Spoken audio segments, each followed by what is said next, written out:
Okay, can everyone hear me? Yep. Good, thanks.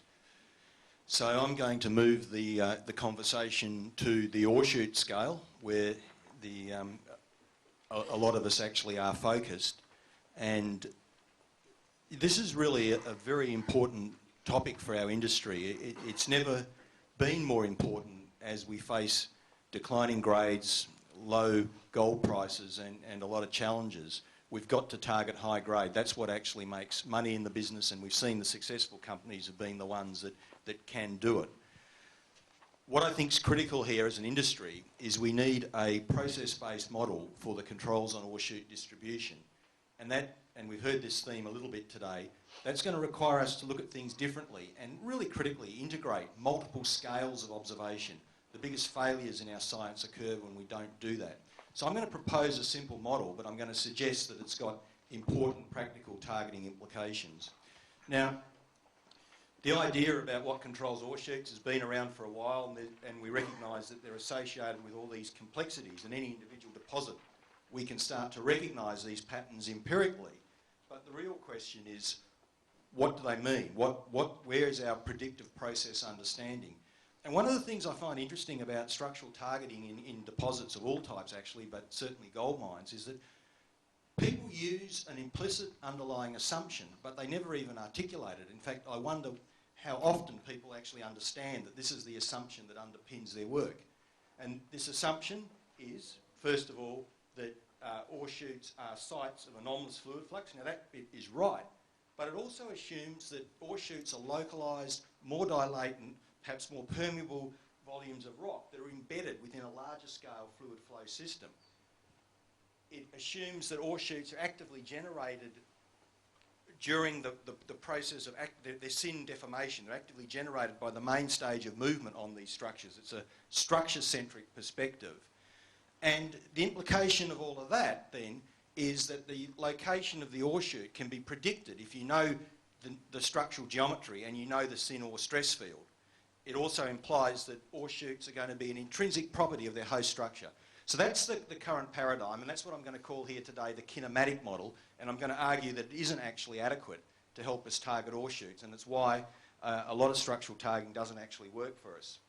So the oldest process model that we have in the business was developed by the Harvard School and applied at places like Norseman in the 1930s. This was the Shear link model, and the basic idea that was recognised was a structure bends, there's a dilatant opening, and the quartz and the ore are associated with that dilatant opening.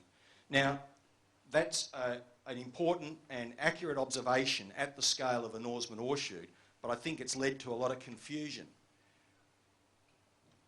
Those models have then been sort of more formalised in this understanding, and I'm showing some examples from John Ridley's work of the early 90s, in a concept that there's a particular rock volume that's been particularly permeable, particularly dilatant, and the fluid has flowed through that rock volume.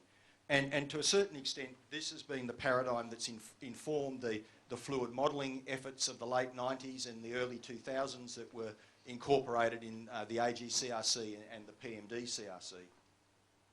The problem with this paradigm is that, as you know, if you've spent a lot of time working in mines, is it doesn't actually work. It's very difficult to get consistent predictive patterns. What we do is we find local empirical patterns, but then we discover that we can't universally apply them. I'm showing you an example here from Steve Mickelwaith's work on the Krakow epithermal deposit, where you can see that despite the predictions of the dilatant kinematic type model, ore shoots, gold deposition and quartz veins occur along planar segments. They occur at what are kinematically contractual bends. They occur at what are kinematically dilatant bends.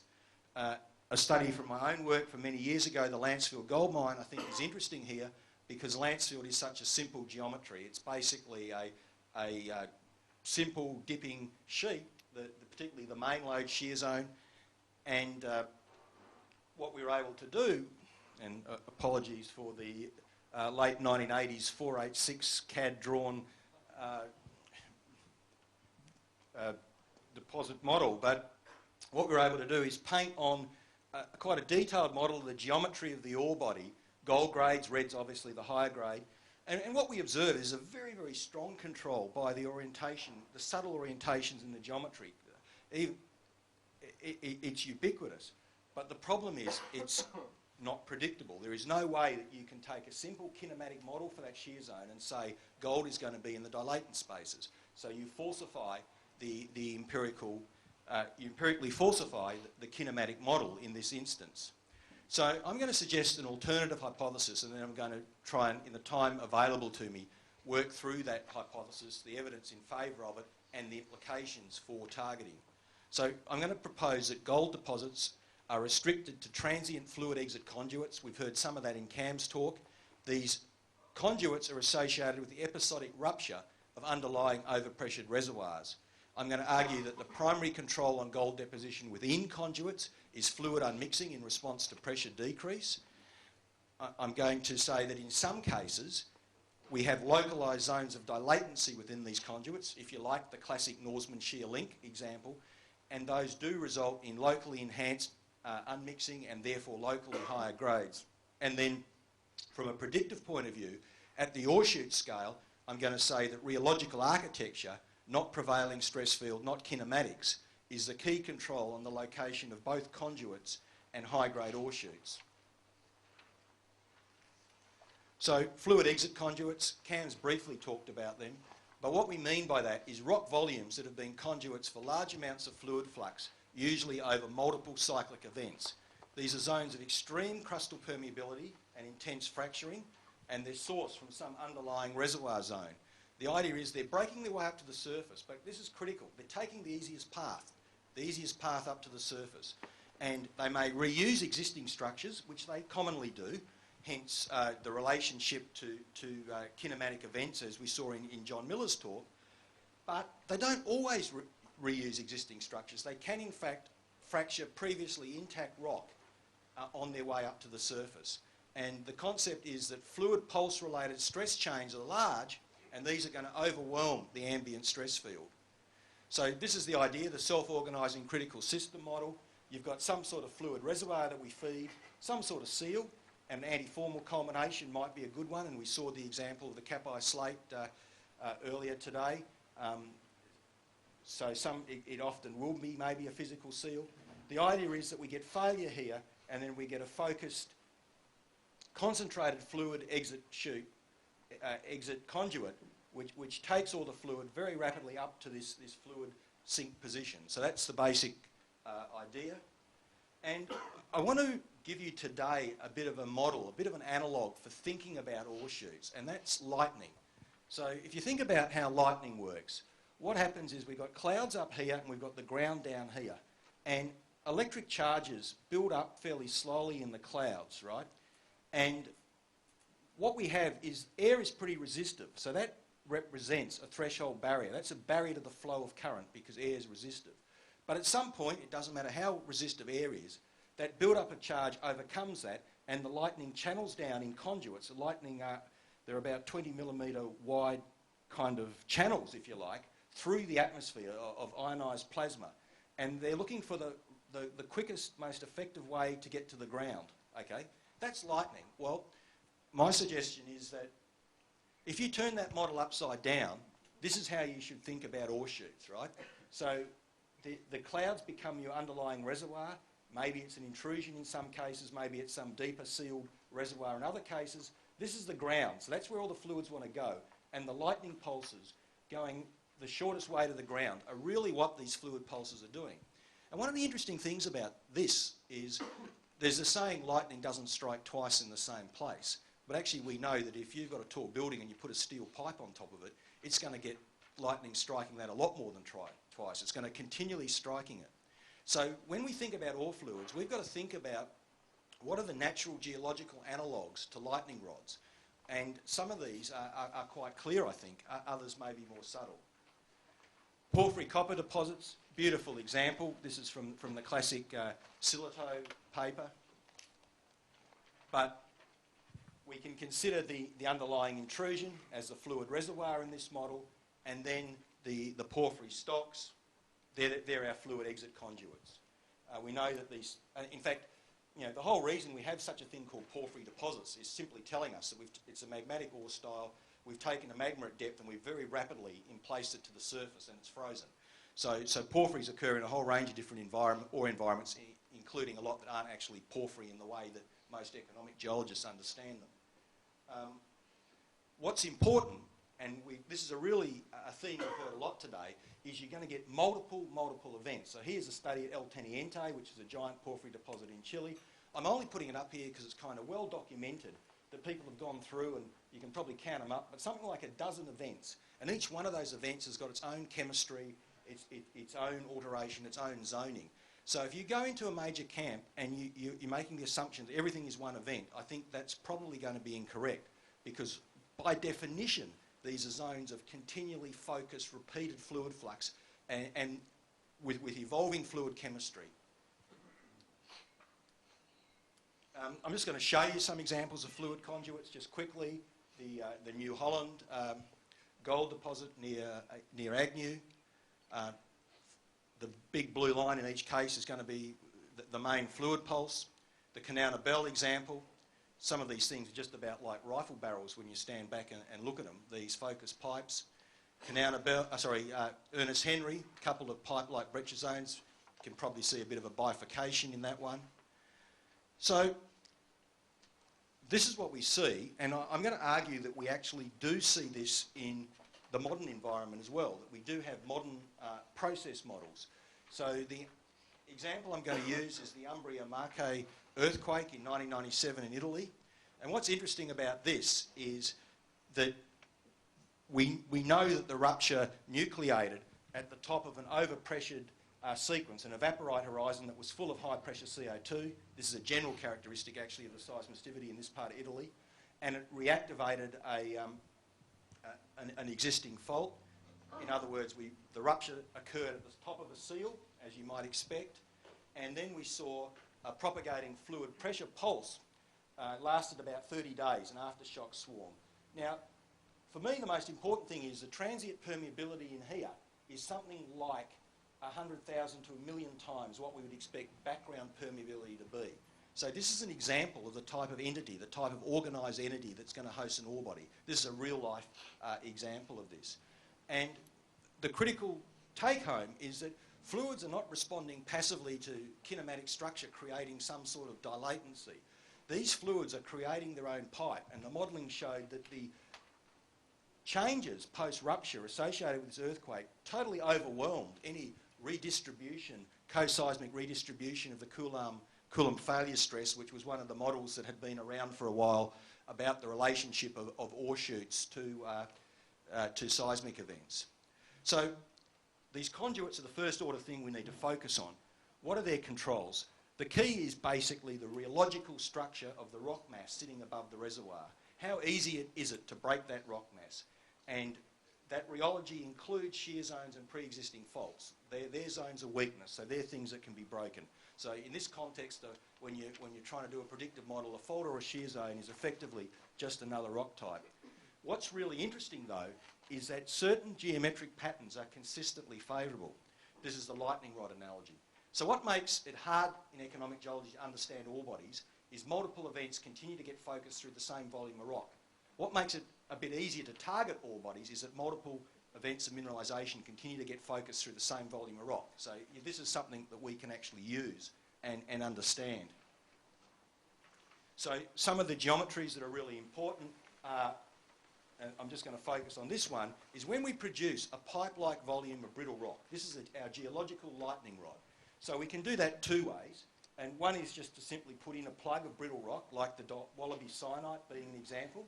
The other is to take a brittle rock, which is a stratigraphic unit, something like Unit 8 of the Golden Mole Dolerite or a banded iron formation, and overprint it with structures such that we isolate a chunk of that off the main body. And that's exactly how Mount Charlotte is, and that's how Hill 50 is.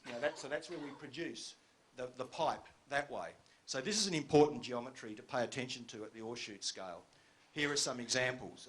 Mount Charlotte, it's where the two faults come together and where they isolate the block of Unit 8. That's how you predict Mount Charlotte along the Golden Mole Dolerite. Wallaby, the Syenite, that's pretty obvious. two end-member types of ore conduits. I'm going to have to go quickly on this because I don't have much time.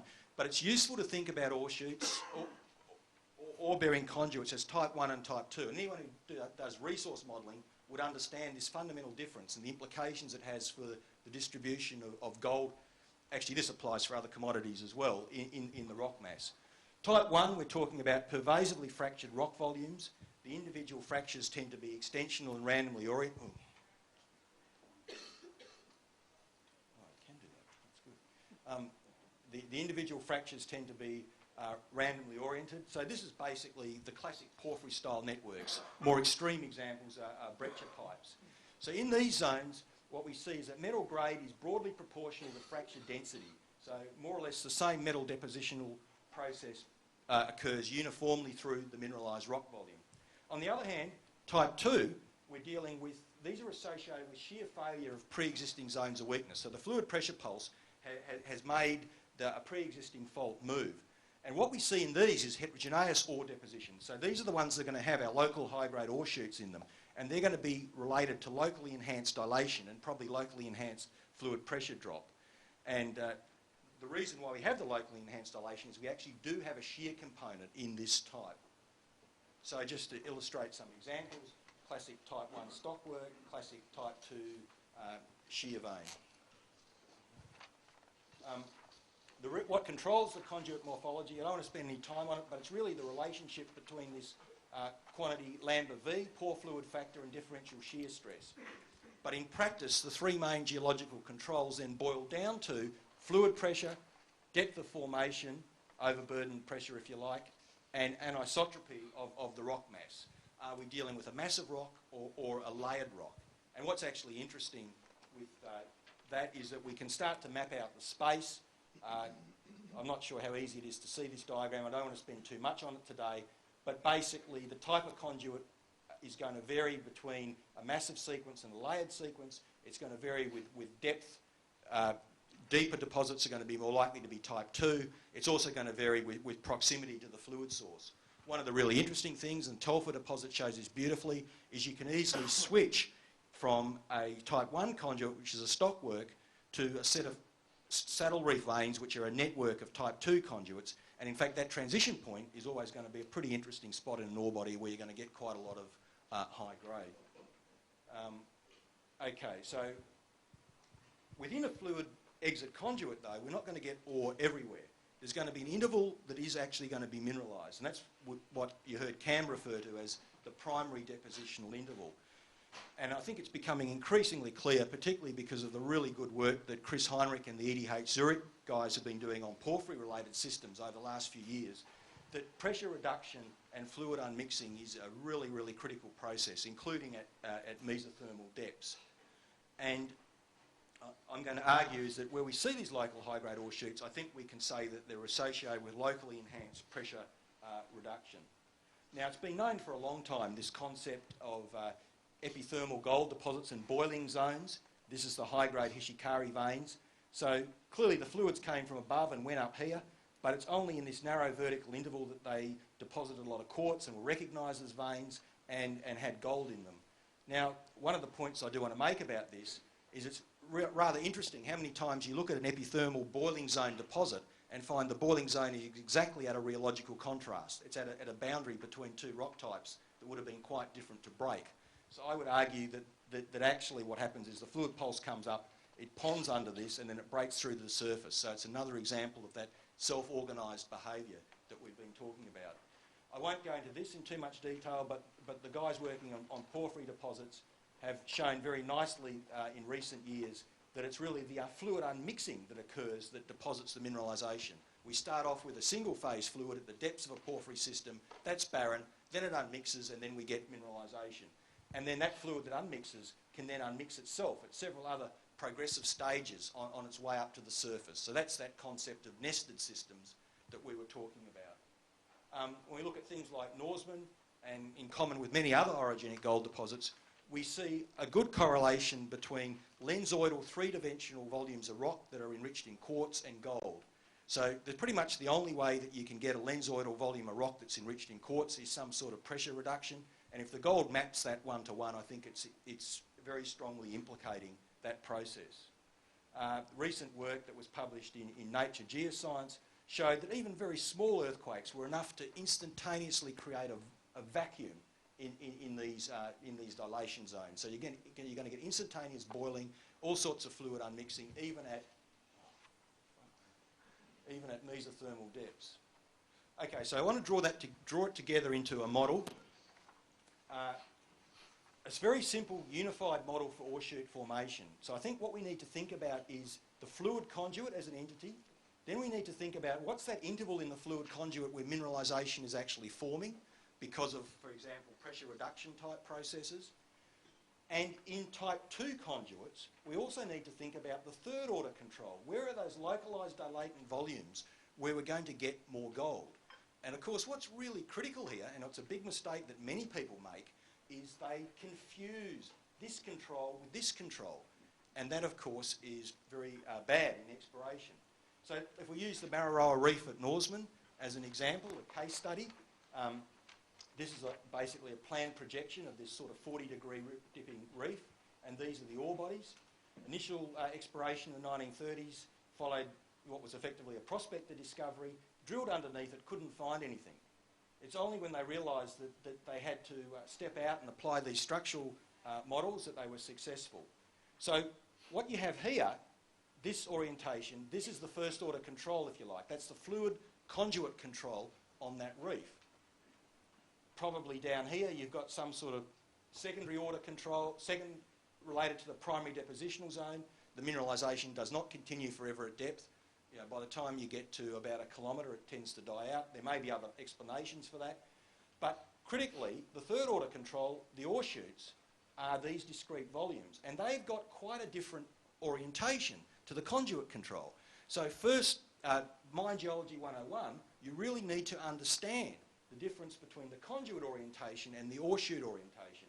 If you find one of these ore chutes and just follow it down, that is not going to work.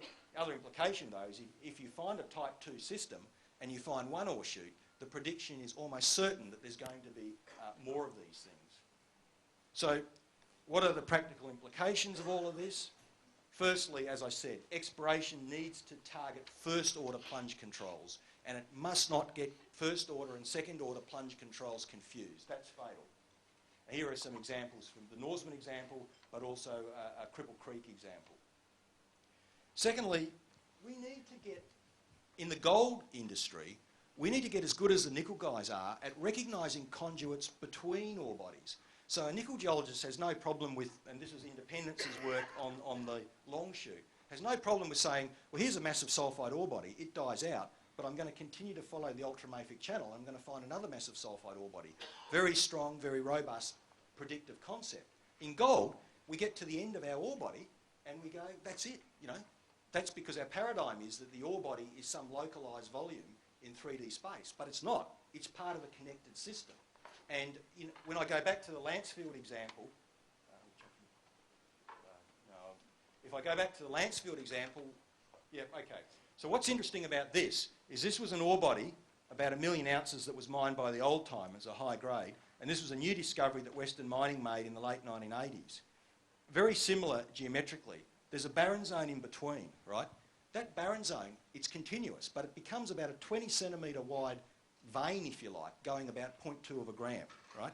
So all the fluid that made that ore body, the fluid came through that ore body, all the fluid went through that bit where it wasn't dilational, so it wasn't depositing because of the geometry, and then it went out into this bit. So just because you've got a little crack and it doesn't have much gold in it, that didn't mean that it didn't have a volume of fluid flowing through it that could actually make a gold ore body. And so how are you going to recognise these things? Well, isotopic technology, geochem technology, these are all the things that we need to focus on in the future. Okay, so the other really important perspective is we've got to have a conduit-focused rather than a structure-focused perspective. I mean, I hate it when people say, yeah, the ore hosting structure strikes out here. The ore hosting structure just happens to be where the ore-bearing fluid has used at your level of observation. In fact, you see lots of cases where the ore-bearing fluid conduit hops from one structure to another. I mean, oftentimes the structure that hosts ore bodies have only tens of metres of displacement on them. So by definition, they can't extend vertically the depths of the fluid flow system. That's inconsistent with scaling relationships. So your fluid conduit is a much bigger, much deeper sourced entity than the particular structure that these things end up being on. And that's a pretty important concept. And the implication is that we can think of ore shoots coming up one structure, follow it for a while because that's the easy path, following another structure, and then maybe just deciding I'm not going to follow any structure, I'm just going to go up to the surface. And I don't have time to show you so we've really got to move away from this concept of a structural-centric perspective. And I'm sure lots of you have been in the situation where you've gone and visited a gold mine and you know that there's a lode and it's been mined in this gold mine, but the floor of the pit is horrible and you can't actually see any geology. So what you do is you say, oh, I'm going to go to the end, I'm going to go to the walls and I'm going to look at it. And you're looking for the ore hosting structure and you can't find it a lot of times. And you say, oh, maybe it's this crack here. Why is that? Because you're actually outside the influence of the fluid conduit. So it isn't a property of the structure. So one of the other implications of this, and I sort of deliberately drew it a bit this way, is that if we think of the anisotropies that control fluid flow in the crust, there's basically a vertical anisotropy and there's a horizontal anisotropy. The vertical anisotropy is the gradient in pressure, and the horizontal anisotropy is the gradient in rheological layering. So what we typically see are elements that alternate between those two orientations. We see elements that go vertical for a while because the fluid pressure gradient drives them, and that'll be particularly true in isotropic rocks, and then they'll go subhorizontal for a while because of the layering until the pressure gradient takes up. So it's very common, and we've seen examples even today where you have steep feeders and then flat-lying ore shoots, and that's because of that basic geometry. But what it means is that you have to think in terms of elbow bends in your fluid flow system. So a good example is Lepanto far southeast situation in the Philippines, where the Lepanto was a high sulfidation epithermal deposit that was historically found and mined, and far southeast is a porphyry feeder which is related to that deposit. But all the initial exploration under Lepanto was unsuccessful. And it was only when they stepped out here that they found the deeper porphyry that was related to it and is basically coeval.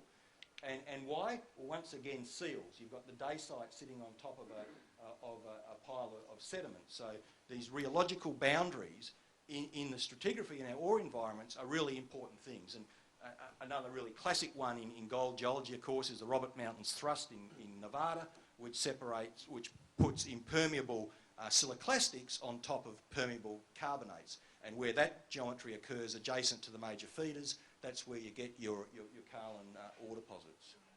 Yep, no worries, we're in good time. So the other point to remember is if you find a flat load system, like the original discoveries of Sunrise Dam, flat load systems need steep feeders, right? The fluids don't spring into being in the near surface. They're connected systems. So look for the steep feeders. So just to summarise then, I've proposed very quickly a new predictive framework for understanding ore formation and localisation, and I think the key to successful application is understanding and not confusing the different scales of control on mineralisation, a conduit-centric, a fluid-centric perspective rather than a structural-centric perspective, and understanding the rheological architecture of the ore environment. And I just might make one last comment on the last point is when we talk about structural targeting, one of the implications of the SOC idea is there's a decoupling in the concepts we use for structural targeting at the regional scale from the concepts we use at the ore shoot scale. And I'll quickly comment on that because I don't think anyone else probably will. So we've had quite a bit on the concepts at the regional scale, and what we really need to have is these fundamental structures, and we need to have zones of heterogeneity along those fundamental structures, and those structures actually need to be active for orientation in the prevailing stress field. So there is a dynamic, there is a kinematic aspect to targeting at that scale, but that's different to the scale of the actual ore shoot. So the threshold barrier and the reservoir produce a decoupling in the structural concepts that we need to use. Okay, I'll leave it at that. Thanks.